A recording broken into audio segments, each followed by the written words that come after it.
जब गरारे में पांव फंस जाए या दुपट्टा किसी किवाड़ से अटके, एक नजर देख लो तो काफी है।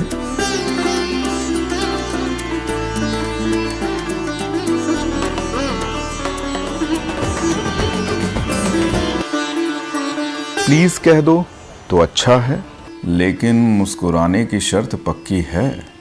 मुस्कुराहट मुआवजा है मेरा, मुझको इतने से काम पे रख लो।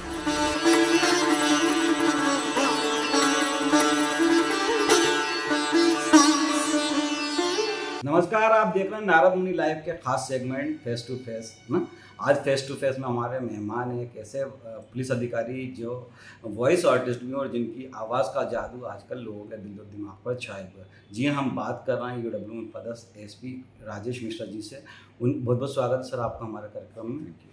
सर, सबसे पहले तो ये बताइए कि एक पुलिस अधिकारी रहते रहते एकदम आपको वॉइस आर्टिस्ट बनने का ख्याल कैसे आया? नहीं, देखिए, मैं वॉइस आर्टिस्ट नहीं हूँ।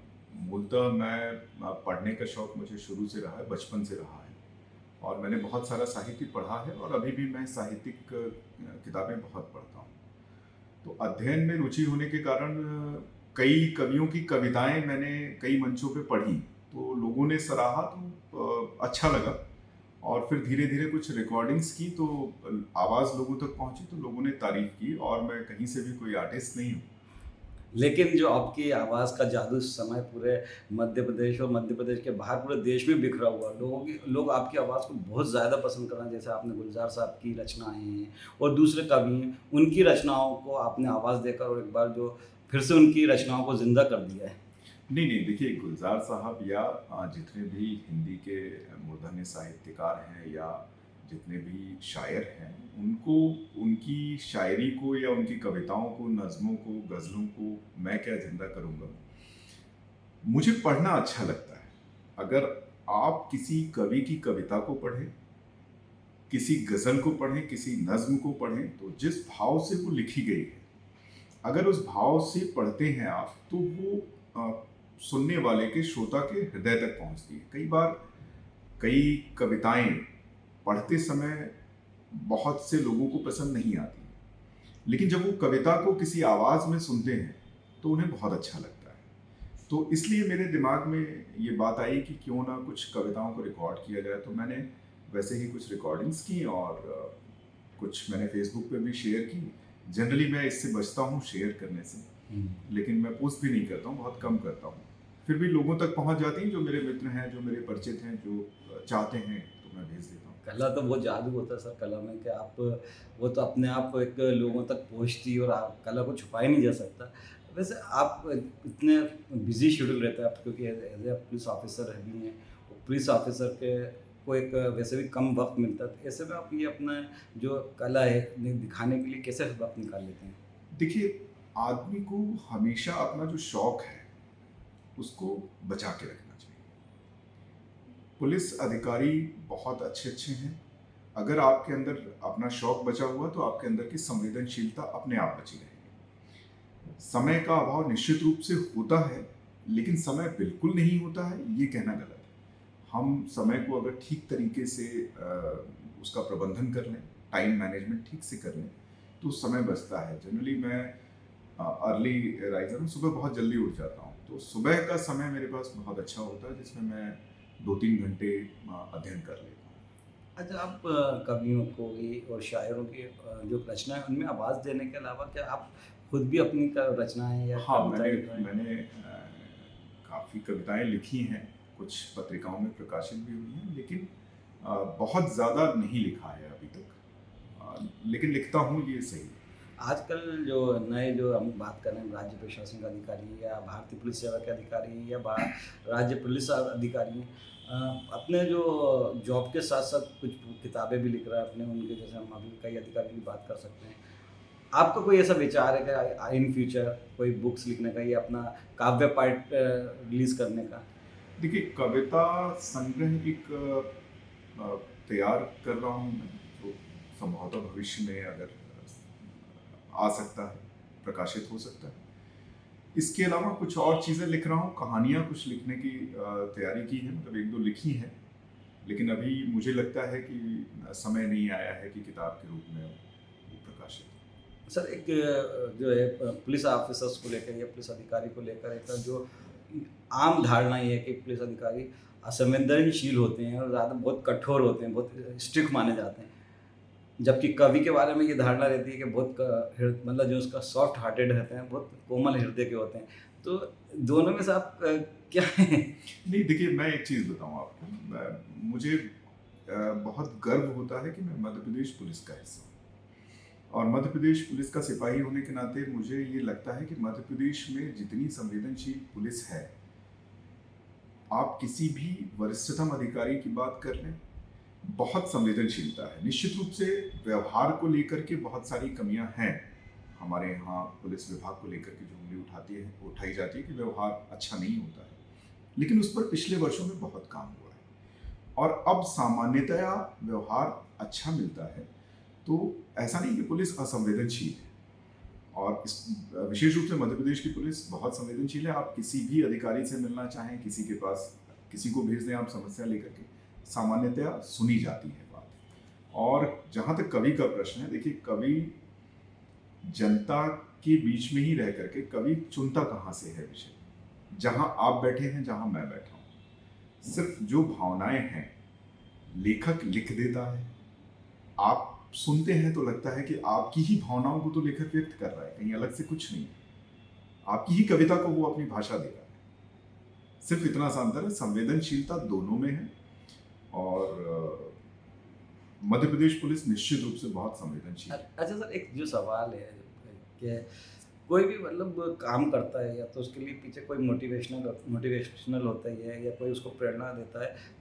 आपके पीछे किसकी मोटिवेशनल रही, या किसने आपको इस कविताएं लिखने के लिए या कवियों को की जो रचना है उनमें वॉइस देने के लिए आपको किससे ज़्यादा प्रेरणा मिली? किसी ने तो आपको प्रेरित किया होगा। हाँ, देखिए क्या हुआ कि हम लोगों का एक व्हाट्सएप में ग्रुप बना, बहुत लगभग 7-8 साल पुरानी बात है, 8 साल हो गए, मंतव्य के नाम से, जिसमें काफ़ी हमारे मित्र थे जिन्होंने मुझे ऐड किया उस ग्रुप में। और वो मूलतः उसमें बहुत से कवि, मलय जैन भी हैं, पल्लवी त्रिवेदी भी हैं, शशांक गर्ग भी हैं, समीर यादव भी हैं, बहुत सारे लोग हैं। तो सभी ने मतलब जब उस ग्रुप में हम लोग बैठते थे तो महीने 2 महीने में एक बार सब लोग बैठते थे और कविता पाठ होता था, कहानी के अंश पढ़ते थे, किताबें पढ़ी जाती थी।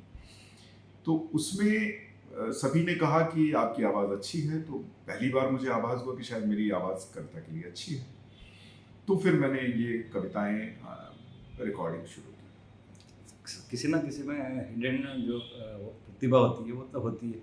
आपको कब ये फील हुआ या आपको कब ये एहसास हुआ कि आपकी वॉइस बहुत अच्छी है और इस पर काम किया जाना चाहिए? नहीं, देखिए मैं इसमें थोड़ा सा डिफर करूंगा। मेरी वॉइस बहुत अच्छी है, मैं ऐसा नहीं मानता। अच्छी लगी कुछ लोगों को, उन्होंने तारीफ की, तो मैंने ये अपने शौक को थोड़ा सा बढ़ा करके और अच्छी कविताओं की रिकॉर्डिंग शुरू की। मैं इस बात में बहुत ज़्यादा नहीं विश्वास करता हूँ कि आवाज़ बहुत नहीं, मैंने भी सुनी है और काफ़ी लोगों ने भी सुनी है। और जिसमें कहा है कि जो एक बेस होता है वॉइस में, जो एक वॉइस आर्टिस्ट में जो एक वो होता है कि कहाँ पंच लेना है, कहाँ अप जाना है, कहाँ डाउन जाना है, उसकी पूरी एक लोगों को ट्रेनिंग दी जाती है वॉइस आर्टिस्ट बनने के लिए। लेकिन ये कुछ ना कुछ लोगों के पास गॉड गिफ्ट होता है, तो ये आपको एक गॉड गिफ्ट है। तो ये आपको कब फील हुआ कि इस तरह की जो शायर है या कवि हैं उनकी कविताओं को, उनकी रचनाओं को वॉइस दिया जा सकता है और उनको बेहतर और अच्छे ढंग से प्रस्तुत किया जा सकता है? देखिए मुझे पढ़ने का शौक बहुत रहा है, तो मैं कविताओं को जब पढ़ता हूँ तो फिर उसमें डूब के पढ़ता हूँ कि जिस कवि ने लिखा है उसके भाव क्या है, और मैं उसकी जगह अपने को रख के सोचता हूँ कि कहाँ किसको इस कविता की कौन सी पंक्ति को कैसे पढ़ना है। तो जब ये कोशिश करता हूँ तो कई बार चीज़ें अच्छी बन जाती हैं। तब मेरे दिमाग में आया, कई लोगों ने कहा कि सब कुछ कविताएं आपने रिकॉर्ड की हैं तो हमें कुछ और भेजिए। तो मैंने फिर रिकॉर्डिंग शुरू की और भेजना शुरू किया। अभी भी मेरा मन करता है कि जैसे मैं कुछ सरकारी स्कूलों में भी जाता हूँ, तो मेरा ये मन करता है कि मैं जो हिंदी की अच्छी कविताएं हैं, पुरानी अच्छी कहानियां हैं, वो मैं रिकॉर्ड करके बच्चों को सुनाऊं, क्योंकि हर बार जा पाना संभव नहीं होता है। तो मैं उस पर भी काम कर रहा हूँ, कुछ कहानियां मैं रिकॉर्ड कर रहा हूँ बच्चों के लिए। अच्छा सर, वॉइस आपने पहले देना शुरू करी या पहले से आप कविताएं लिखते थे, बाद में वॉइस देनी शुरू करी? पहले से कविताएं लिखता था, जी। वॉइस बाद में देना शुरू। कुछ कविताओं की पंक्ति जो आपने लिखी हमारे दर्शकों को? अभी मैं उन कविताओं पे नहीं जाऊंगा। जी। अगर आप किसी और की कहेंगे तो मैं 4 लाइन। जी बिल्कुल।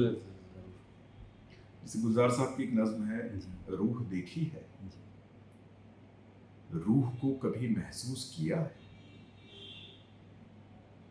जागते जीते हुए बर्फाब से एक चांद को जब ढेर से साए पकड़ने के लिए भागते हैं, तुमने साहिल पे खड़े गिरजे की दीवार से लगकर अपनी गहनाती हुई कूप को महसूस किया, रूह देखी है। ये मैंने उस नज्म की शुरू की और आखिरी की लाइनें पढ़ दी। देखिए, आपने दर्शकों देखा कि जो आपने गुलजार साहब की कविता थी, शायरी थी, उसको आपने राजेश मिश्रा साहब की वॉइस में सुना। यही वजह है कि जो आपकी जो आवाज़ का जादू पूरी तरह बिखर रहा है और लोग इसको पसंद कर रहे हैं। सर, एक दो कविताएं और सुनना चाहेंगे हम अपने दर्शकों के लिए। जैसे रामधारी सिंह दिनकर जी की रचना रश्मि रथी से, उसके तृतीय सर्ग से का कुछ हिस्सा मैं पढ़ता हूँ। वर्षों तक वन में घूम घूम बाधा विघ्नों को चूम चूम से धूप घाम पानी पत्थर पांडव आए कुछ और निखर। वर्षों तक वन में घूम घूम बाधा विघ्नों को चूम चूम से धूप घाम पानी पत्थर पांडव आए कुछ और निखर। सौभाग्य न सब दिन सोता है, देखें आगे क्या होता है। मैत्री की राह बताने को, दुर्योधन को समझाने को, भगवान हस्तिनापुर आए पांडव का संदेशा पाए। दो न्याय अगर तो आधा दो, दो न्याय अगर तो आधा दो, पर इसमें भी यदि बाधा हो तो दे दो केवल 5 ग्राम। रखो अपनी धरती तमाम, हम वही खुशी से खाएंगे, परिजन पर असी न उठाएंगे। दुर्योधन वह भी दे न सका, आशीष समाज की ले न सका। उल्टा हरि को बांधने चला, जो था असाध्य साधने चला। जब नाश मनुज पर छाता है, पहले विवेक मर जाता। बहुत खूब सर, बहुत बढ़िया। बहुत लंबी कविता है जी। तो मैंने उसका बीच में रोक दिया और बीच में एक लाइन मैंने मिस कर दी। जी, वो लेकिन बहुत अच्छी, वही कह रहा हूँ कि आपकी जो वॉइस है, जो आपकी आवाज़ है, उसको एक ऐसी वॉइस। अच्छा सर, जब आपकी ये वॉइस लोगों तक पहुँची और अभी भी लगातार पहुँच रही है, लोग पसंद की जा रहा है, तो जाहिर सी बात है कई लोगों के आपको वॉइस करने के लिए ऑफर आते हैं। और मेरे पास भी ऐसी कुछ जानकारी है, कई लोगों ने आपसे अपनी वॉइस चीज़ों के लिए, वॉइस आर्टिस्ट के लिए आपसे बातचीत की होगी। हाँ, मुझे कई लोगों के ऑफर आए थे कविताएं पढ़ने के लिए, और ये मेरा सौभाग्य है कि कुछ लोगों ने मुझे कहा कि आप मेरी कविताएं पढ़ दीजिए, तो मुझे अच्छा लगा। और मैंने कुछ लोगों की कविताएं पढ़ी भी हैं, और कुछ से क्षमा याचना के साथ कि मैं अभी समय नहीं है, तो जब भी समय होगा तो मैं निश्चित रूप से पढ़ूंगा। और ये मेरा सौभाग्य है कि लोगों ने मुझे कहा कि आप मेरी कविताएं पढ़ें। सर, दर्शक आपको या आपके जो चाहने वाले हैं, जो आपके व्यूवर्स हैं या आपके ऑडियंस हैं, वो आपको मंच पर कब देख पाएंगे कविता पाठ करते हुए और आपकी इतनी दिलकश आवाज़ में? देखिए, अभी मैंने इसमें कुछ सोचा नहीं है। जी। भविष्य की कोई योजना ऐसी बनाई नहीं है, तो मैं देखता हूँ। मैं तो अभी शौकिया सिर्फ रिकॉर्डिंग। वैसे आपके पास ऑफर तो आते होंगे ना सर, कि हम जैसे हम कवि सम्मेलन होते हैं, मुशायरे होते हैं, उसमें अपनी कविता पाठ करने के बहुत सारे ऑफर नहीं, वो देखिए, इन सब अभी तक ऐसा कोई ऑफर नहीं है, बट रिकॉर्डिंग के लिए ज़रूर लोग मुझे कहते हैं कि मेरी कविताओं की रिकॉर्डिंग कर दें, या कुछ कैसेट्स, मतलब वो जो पहले कैसेट के फॉर्म में होती थी कि कुछ कविताएं रिकॉर्ड होकर किसी प्लेटफॉर्म पे आ जाएं, तो ये ज़रूर ऑफर आते हैं। ऐसा कोई प्रतिबंध तो नहीं है कि सरकारी अधिकारी है, सरकारी अफसर है, उसकी मैंने वजह से देखिए अभी मंच तक पर- कहीं भी इसमें किसी ने कहा तो मैंने पढ़ दिया। इसमें मेरा कोई व्यावसायिक इसका उपयोग मैं कर नहीं रहा हूँ, सिर्फ मैं अपने शौक के लिए कर रहा हूँ, तो मैंने अभी इस पर विचार भी नहीं किया। नहीं, लेकिन जैसा भी कई ऑफिसर्स की बुक से आ रही हैं, वो तो प्रोफेशनली हाँ, आ रही हैं। प्रोफेशनली आ रही इसमें है। जैसे नहीं, ऐसी कोई दिक्कत नहीं है। अगर जी। आप कुछ लिखते हैं अच्छा तो लिख सकते हैं। तो ये तो एक कलाकार होता है जो अपनी कला को बाहर निकालता है, ये तो एक गॉड गिफ्ट होती प्रतिभा सब में, तो वो निकालना, तो इसमें तो किसी तरह का कोई प्रतिबंध नहीं होता नहीं, नहीं है। कोई तो सर, कब तक मान के चलें कि आपका जो आप काव्य लिख रहे हैं, कविताएं लिख रहे हैं, उसका कब तक हम लोग, सारे लोगों, हमको भी और दर्शकों को भी जो बेसब्री से इंतजार कर रहे हैं कि आवाज़ तो सुन ली और आपकी लेखनी भी देखी है, आपकी कविता भी सुनी होंगी कई लोगों ने, लेकिन एक बुक के रूप में देखना चाहते हैं आप?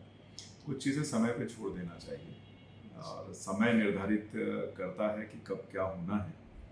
तो मुझे लगता है कि अभी समय है इसमें। तो दोस्तों ये थे हमारे साथ ईडब्ल्यू एसपी राजेश मिश्रा जी, जो पुलिस अधिकारी होने के साथ साथ एक कवि भी हैं और साथ में जिन आपने आवाज़ भी सुनी कि आवाज़ के जादूगर भी हैं, दूसरे कवियों की, दूसरे शायरों की आवाज़ जो कवि रचना है उनको अपनी आवाज़ देकर और बेहतर बनाने की कोशिश में लगे हुए हैं। आपको आपकी आज हमने फेस टू फेस में आपकी उनसे मुलाकात कराई। आपको ये वीडियो कैसा लगा? अगर पसंद आए तो इसको लाइक करें, शेयर करें और हाँ, कमेंट ज़रूर करें। तो दीजिए इजाज़त, नमस्कार सर। आप हमारे साथ जुड़े, बहुत बहुत शुक्रिया। Thank you.